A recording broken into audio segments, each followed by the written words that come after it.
अस्सलाम वालेकुम students, it's me Ramiz Zarai from KNS Institute of Business Studies. दिसंबर अटेम्प्ट आ रही है, बहुत सारे बच्चे कंफ्यूज हैं relating to the taxation paper कि सर टैक्सेशन के पेपर में क्या करें, कैसे करें। कोर्स बहुत लेंदी होता है क्योंकि आपको पता है कि टैक्सेशन का कोर्स काफ़ी लेंदी है और उसको रिटेन करना, उसके रूल्स एंड रेगुलेशंस याद रखना, वो थोड़ा सा एक मुश्किल टास्क होता है। तो मैंने अपने हिसाब से तमाम स्टूडेंट्स के लिए जो कि इस वक्त पूरी दुनिया में टैक्सेशन का पेपर देने जा रहे हैं फॉर दिसंबर 2023 अटेम्प्ट, उनके लिए ये 6 पॉइंट्स निकालें कि अगर आप इन 6 पॉइंट्स को कवर अप कर लेंगे तो इंशाल्लाह आपका पेपर फर्स्ट अटेम्प्ट में निकल जाएगा और आपकी जो कंफ्यूजन हैं और आपके जो डाउट्स हैं और आपके जो प्रॉब्लम्स हैं वो काफ़ी हद तक कम हो जाएंगे। मेरे हिसाब से अगर आप आज के दिन से भी चीज़ें रिवाइज करना शुरू कर रहे हैं तो सबसे पहला काम ये हम याद रखें कि स्टूडेंट चीज़ों को सबसे पहले क्या करे, प्रॉपर तरीके से रिवाइज करे, लेकिन रिवीजन सिर्फ एक दफ़ा होना चाहिए। रिवीजन सिर्फ एक दफ़ा होगा क्योंकि बहुत सारे स्टूडेंट्स की ये शिकायत होती है, सर वो होता ये है कि हमने एक टॉपिक को बहुत अच्छे से रिवाइज किया, जब हम दूसरे टॉपिक पे गए तो मुझे ऐसा लग रहा था कि मैं पहला टॉपिक भूल गया। देखिए, इट्स अ साइकोलॉजिकल इशू, ये इनहेरेंट मसला है।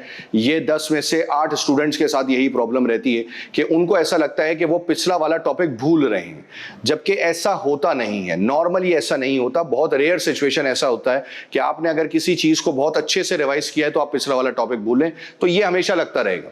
अब इतने सारे टॉपिक्स हैं, आप पहला टॉपिक छोड़कर चौथे टॉपिक पर आएंगे तो आपको लगेगा मैं पहला टॉपिक भूल रहा हूँ, फिर जब आप 6th टॉपिक पर आएंगे तो आपको लगेगा मैं सेकंड टॉपिक भूल रहा हूँ। तो ये ऑन गोइंग प्रोसेस होगा। इस वजह से मैं हमेशा स्टूडेंट को कहता हूं कि भाई एक दफा नाक की सीध में रिवाइज कर लो, दैट्स इट, कहानी खत्म।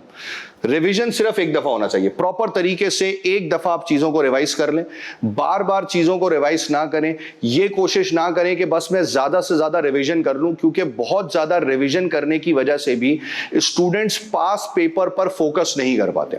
उनकी कोशिश ये होती है कि मैं हर रूल को बाय हार्ट याद कर लूं, बहुत अच्छे तरीके से याद कर लूं, लेकिन अगर आपको रूल बहुत अच्छा याद है लेकिन उसकी पेपर में किस तरीके की इंप्लीमेंटेशन है, वो पेपर में वो रूल एग्जामिनर कैसे पूछेगा, उसकी एप्लीकेशन कैसे होगी, अगर आपको ये नहीं पता होगा तो रूल याद करने का कोई फायदा नहीं है।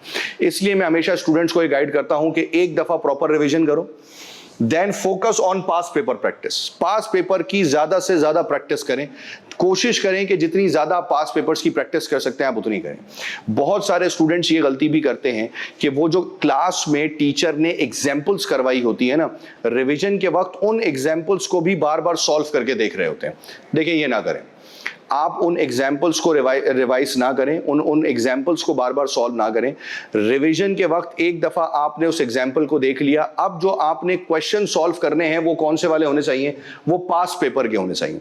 तो इसलिए आपका जो फोकस हो वो बेसिकली पास पेपर की प्रैक्टिस पर ज्यादा हो as compared to the example, क्योंकि ऑब्वियस सी बात है कि एग्जाम्पल का डिफिकल्टी लेवल बेसिकली क्या होता है, वो कम होता है।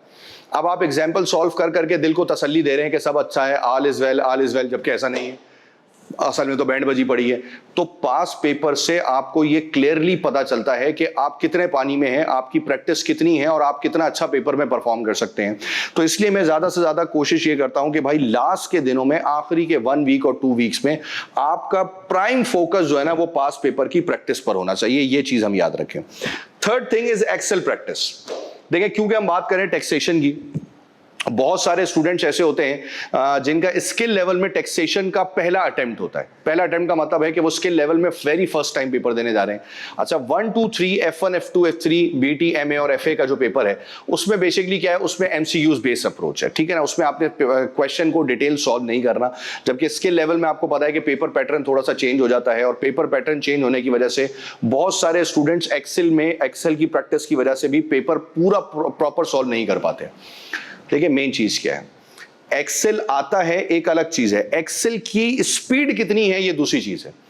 बहुत सारे स्टूडेंट्स ये शिकायत करते हैं कि सर मुझे एक्सेल आता था लेकिन फिर भी मेरा एक सवाल छूट गया क्योंकि मेरा टाइम पर कंप्लीट नहीं हो पाया। यही तो मेन चीज है मेरे दोस्त।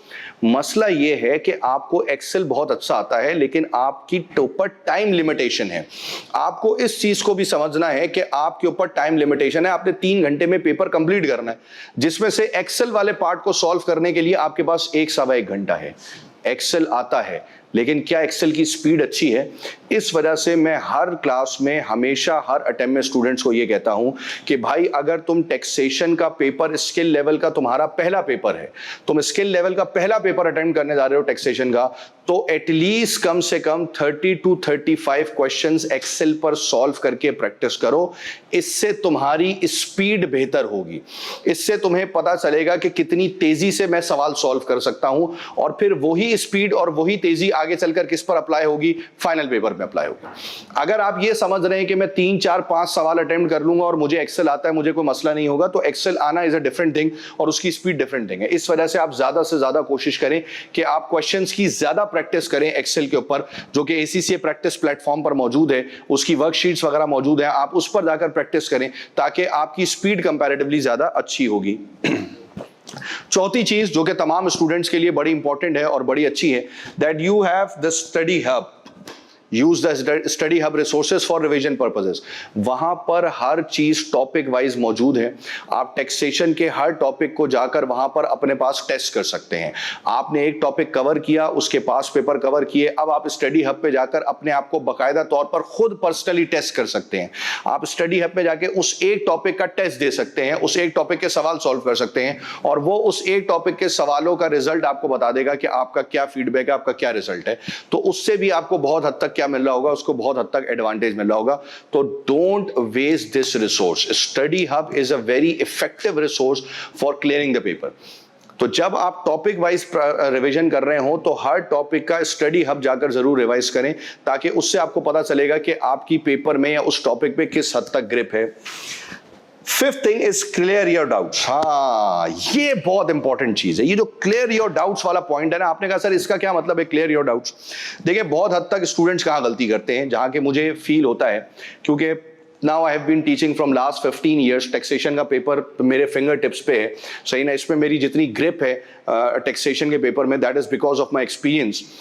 इसमें ज्यादातर स्टूडेंट्स ये गलती करते हैं कि फॉर एग्जाम्पल आपने एक पास पेपर का सवाल सॉल्व करना शुरू किया, अब उस क्वेश्चन के अंदर 8 एडजस्टमेंट्स थी, आपने 2-3 एडजस्टमेंट सॉल्व की, अब आपसे अगली 2-3 एडजस्टमेंट सॉल्व नहीं।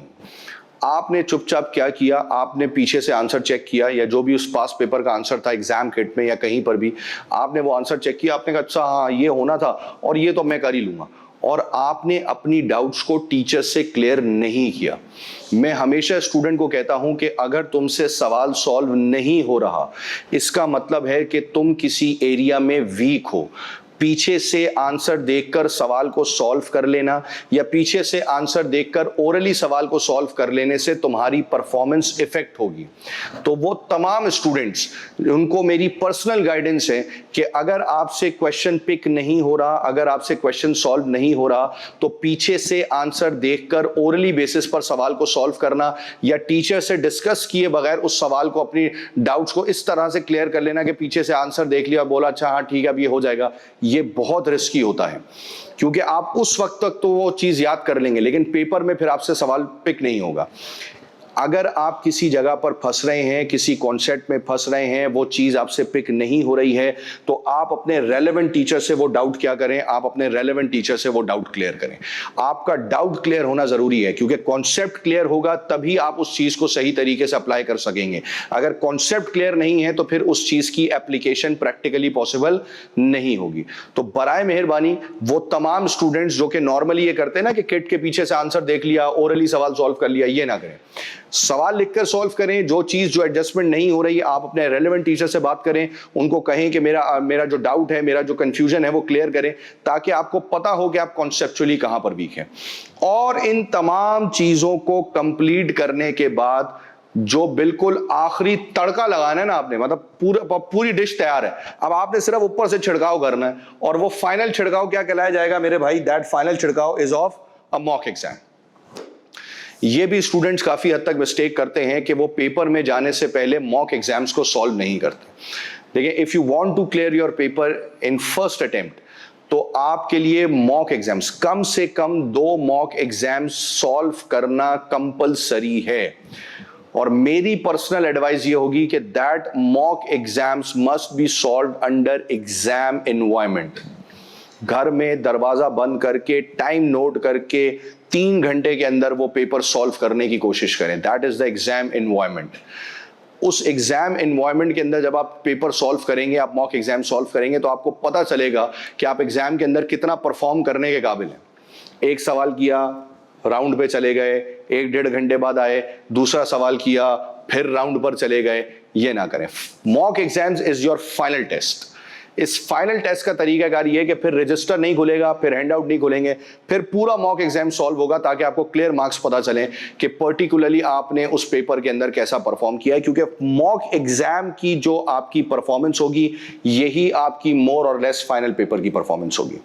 तो ये 6 पॉइंट्स हैं तमाम टैक्सेशन स्टूडेंट्स के लिए कि आप इन 6 पॉइंट्स को कवर अप कर लें, तो इंशाल्लाह आपका पेपर फर्स्ट अटेम्प्ट में क्लियर होने की प्रोबेबिलिटी 95% से बढ़ जाएगी। आई होप आप लोगों के लिए ये वीडियो बड़ी काम की होगी और आपको इससे काफ़ी हद तक मदद मिलेगी। अल्लाह हाफिज़।